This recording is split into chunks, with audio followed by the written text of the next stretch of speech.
What's cracking, boys and girls? I'm starting a new series where I break down what I've been watching this month. Of course, yeah boys, only watching stuff of the finest quality. If something doesn't look promising, I won't go anywhere near it. My time is precious, yo. So don't be surprised if you don't see run-of-the-mill shows. I have high standards, okay? As you should have. Alright, enough of the introductions, let's launch in with my first watch of the month.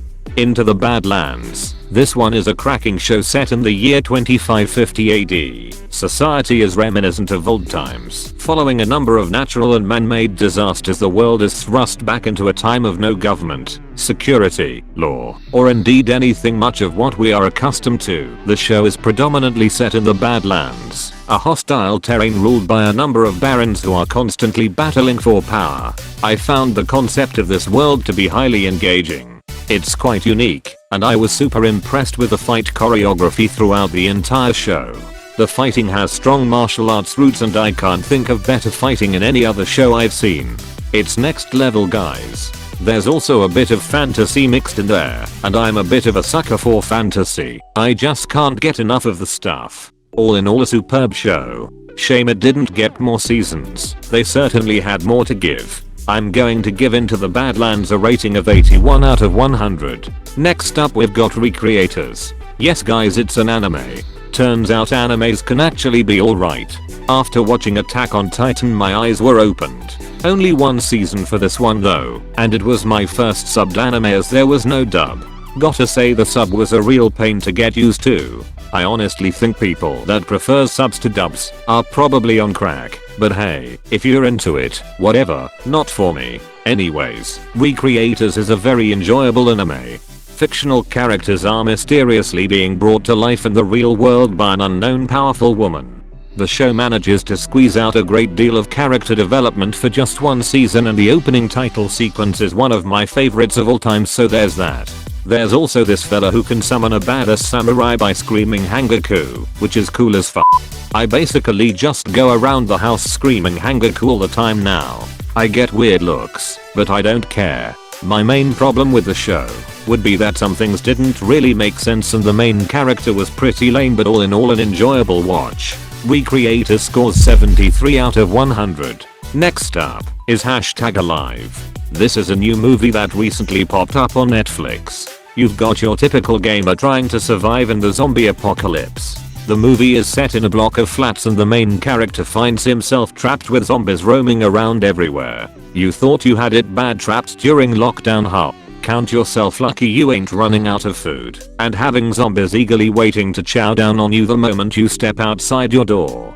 #Alive is tense, bloody and rather thought-provoking. A good watch in a genre littered with subpar movies. I'd certainly recommend. #Alive scores 71 out of 100. For my next watch, I decided to switch it up and watch something that I usually wouldn't bother with. This was The Queen's Gambit, another recent addition to Netflix. This show follows Beth Harmon, an orphan chess prodigy who wrecks chess players left and right as she rises to become the best chess player in the world. There's a lot of social commentary in this one. Mrs. Harmon is a bit of a druggie, and she's battling for glory in a sport which is heavily male dominated. I did enjoy expanding my horizons and watching something rather different to usual. But for me, I feel like I need something a little extra to draw my attention. A bit slow, and not enough zombies. The Queen's Gambit finished up at 64 out of 100. Now I have to say Upgrade was a pleasant surprise this month. Ever go to watch a movie and feel like you're being baited by a captivating description and trailer? Upgrade screamed you're being baited, you plumb watch something else. But I went ahead and watched it anyway, and I'm very glad I did. Upgrade follows Gray, a man who dislikes modern technology. He tragically loses his wife during an attack which leaves him paralyzed. However, he is offered a lifeline in the form of a chip which will both restore and enhance his body. He then embarks on a bloody revenge quest. I can't really say enough good things about this film. Superb story, action, and it feels highly unique. I hate predictable, cheap clone-like films, and Upgrade is anything but that. And even with all that, Upgrade even delivers a great ending that surpasses 90% of other films you will watch. Give it a whirl. It's well worth it. Upgrade kills it with 85 out of 100. My final watch of January was Voltron the Legendary Defender.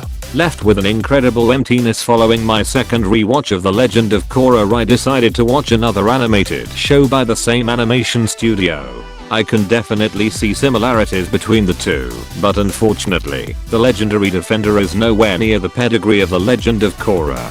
I should preface this by saying I'm only 2 seasons in, but I feel that I watched enough of the show to know that it's just pretty average. It's produced by DreamWorks, so it's kind of expected that the show is gonna be a bit tame. Was left a little bit disappointed by this one. Not too much to say really, the gang form a low budget transformer every now and again. I prefer Optimus. Voltron the Legendary Defender only manages to rack up 63 out of 100. And that's everything I watched for January. Hopefully you get a few ideas for yourself. Tune in next time for my February roundup of watches. Catch you later.